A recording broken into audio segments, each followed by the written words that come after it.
Andina Podcast. Información confiable.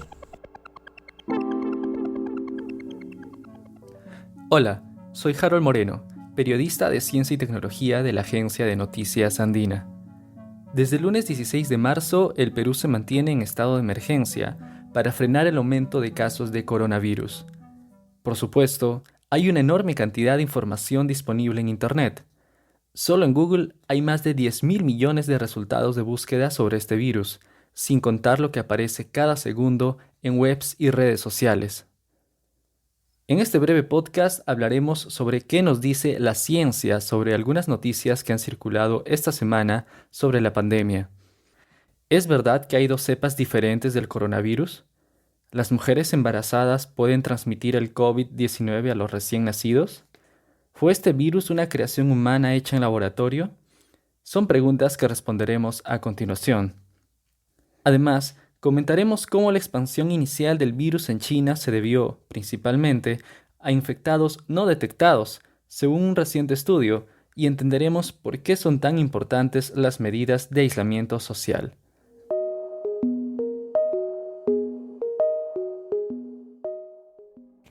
Entonces, ¿cuántos tipos de coronavirus hay? Primero, es necesario tener claro que los coronavirus son una amplia familia de virus, algunos de los cuales han sido rastreados hasta 3.000 años antes de nuestra era. El COVID-19 es el coronavirus más reciente descubierto y es el causante de la situación actual. Y, efectivamente, se han identificado dos tipos o cepas de este virus. Un estudio realizado por científicos de la Universidad de Pekín y del Instituto Pasteur de Shanghái identificó ambas variantes del coronavirus COVID-19 y las denominó tipo L y tipo S. Ambas tienen características diferentes. Mientras que el COVID-19 de tipo L es más agresivo que el tipo S, es también el más frecuente y es responsable de aproximadamente el 70% de los casos. Esto no significa que el COVID-19 de tipo S sea menos peligroso.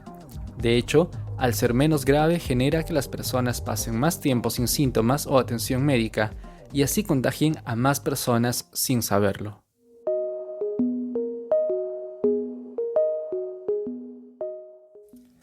Las mujeres embarazadas representan una población que requiere de cuidados médicos constantes para proteger su salud y la de sus hijos. Entonces, ¿qué pasa cuando una gestante adquiere el COVID-19? Aún hay pocos estudios al respecto, pero son alentadores. 4 recién nacidos de madres con COVID-19, que fueron parte de un estudio más amplio, aún en curso, en China, dieron negativo al virus. La investigación fue realizada por la Universidad de Ciencia y Tecnología de Huzhong, en China, y publicada en la revista científica Frontiers in Pediatrics. Sin embargo, hay ciertas características especiales en este estudio. Todas estas madres se enfermaron del COVID-19 en su tercer trimestre de embarazo y tuvieron partos muy cuidadosos para evitar un contagio durante el nacimiento. Además, fueron separadas de sus hijos hasta que se curaron de la infección viral. En estas condiciones, no se hallaron rastros del virus en el cordón umbilical, en el líquido amniótico, en la leche materna o en los bebés. Todos nacieron con más de 3 kilogramos de peso. Lo único inusual fue que 2 de ellos nacieron con una erupción cutánea de origen desconocido, que desapareció pronto y sin tratamiento. Es importante decir que estos resultados no pueden tomarse como una ley universal, pues son estudios apenas iniciales. Todavía se necesitan más investigaciones para conocer realmente la influencia del COVID-19 en las mujeres embarazadas.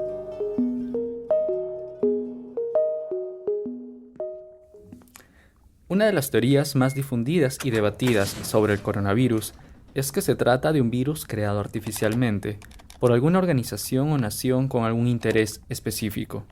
¿Es esto posible? Un estudio publicado en la revista Nature apunta que no, y propone 2 teorías de origen natural del virus. Este estudio se enfocó en 2 características genómicas muy particulares del COVID-19. La primera tiene que ver con la forma en que el COVID-19 ingresa a las células de las personas. El virus usa las espigas, que son las estructuras que sobresalen de su superficie y que forman su corona, y las relaciona con receptores específicos en las células humanas. Simulaciones en computadora basadas en lo que se sabe de cómo funciona esta unión arrojaron que la forma en que el COVID-19 se une a este receptor no es la ideal y no debería funcionar tan bien. Entonces, ¿cómo es que el virus infecta? Pues a través de una ruta química diferente que surgió de la relación entre el virus y las personas. Según el estudio, este hallazgo, sumado a otros similares, es una evidencia fuerte de que el COVID-19 no es producto de una manipulación intencional. Nace la pregunta entonces, ¿cómo surgió el virus? La misma investigación plantea dos teorías. La primera es que el virus mutó antes de la transferencia de un animal a una persona. Esta teoría se basa en el parecido entre el COVID-19 y otros coronavirus presentes en murciélagos o pangolines. La segunda teoría planteada es que el virus mutó después de pasar de un animal a un ser humano. En este huésped, el virus habría adquirido sus características tan especiales y se adaptó durante una transmisión no detectada de humano a humano. Luego habría comenzado el despegue de la pandemia.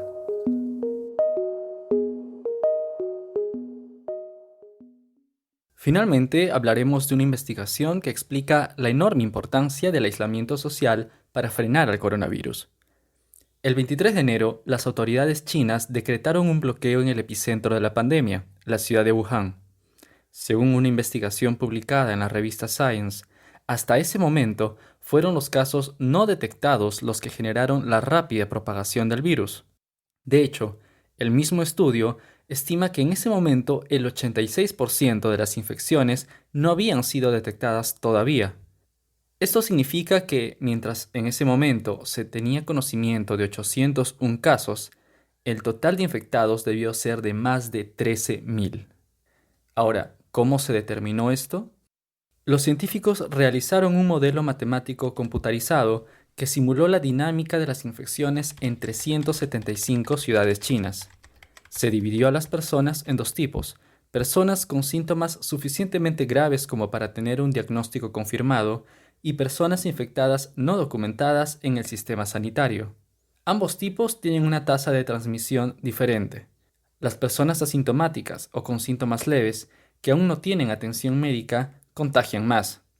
Según el estudio, estas personas dieron origen a 2/3 de los contagios confirmados posteriormente.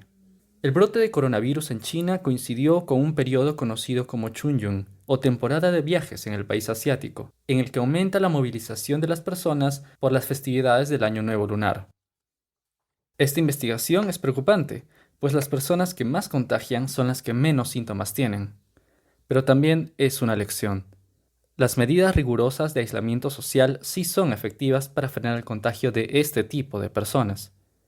El mismo estudio destaca que el uso de mascarillas en personas enfermas, la restricción de viajes, la demora en la apertura de colegios y el aislamiento son medidas que impactan positivamente en el retraso de la propagación del COVID-19. Y estas fueron las noticias científicas sobre el COVID-19 que hemos compartido esta semana.